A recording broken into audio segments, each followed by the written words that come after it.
At the lawyer. Let's write a contract. Bills, receipts, penalties. Good afternoon, Mr. Russell.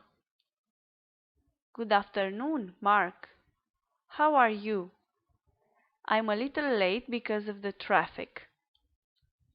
Don't worry, it's okay. What about your partner? George, oh yeah, here he is. He came too. Good afternoon, gentlemen. Good afternoon. Can we begin? Of course. Both contractual parts are present. I have a transportation company and I want to sign a contract with George. I want to rent him 2 of my cars for the transportation of construction materials. I want 30% from the total returns, okay? Yes, I completely agree. Let's move on to the contract.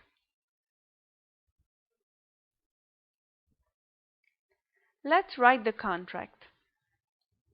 The International Transportation Company, represented by Mr. Mark Williams as the sole owner, agrees to rent to Mr. George Smith 2 10-ton trucks for the transportation of construction materials. The contractual terms and conditions. Mr. Williams, the owner, is bound to rent to his client, Mr. George Smith, 2 trucks in a very good condition.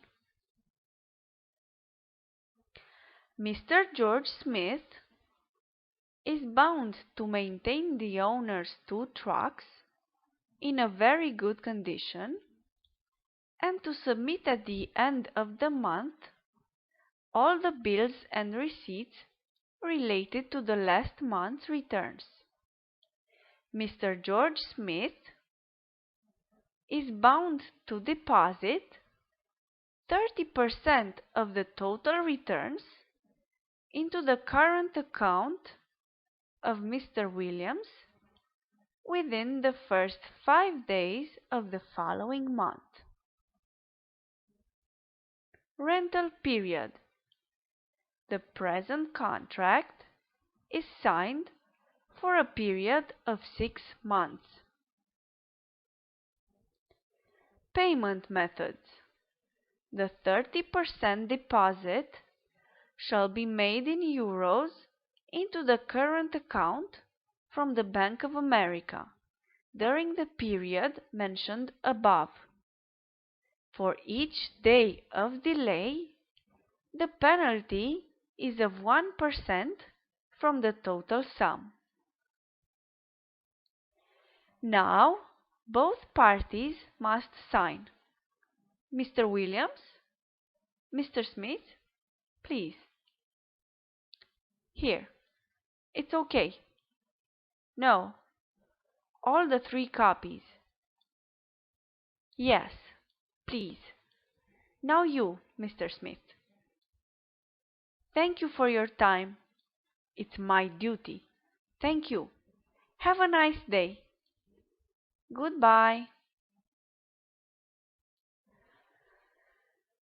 Let's do the following activities to improve your understanding, to learn the new words and expressions, and to practice your English.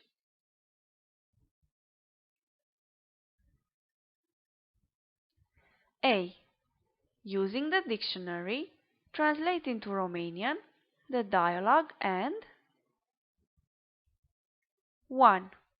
Write down the new words and expressions.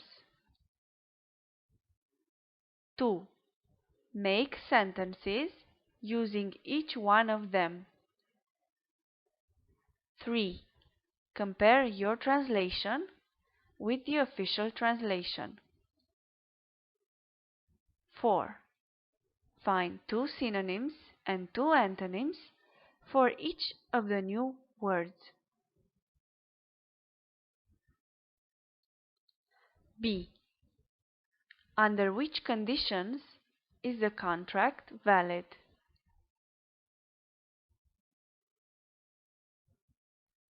C. When is it more appropriate to sign a contract instead of a gentleman's agreement? D. Find 10 verbs in the present simple tense and put them into the past perfect tense.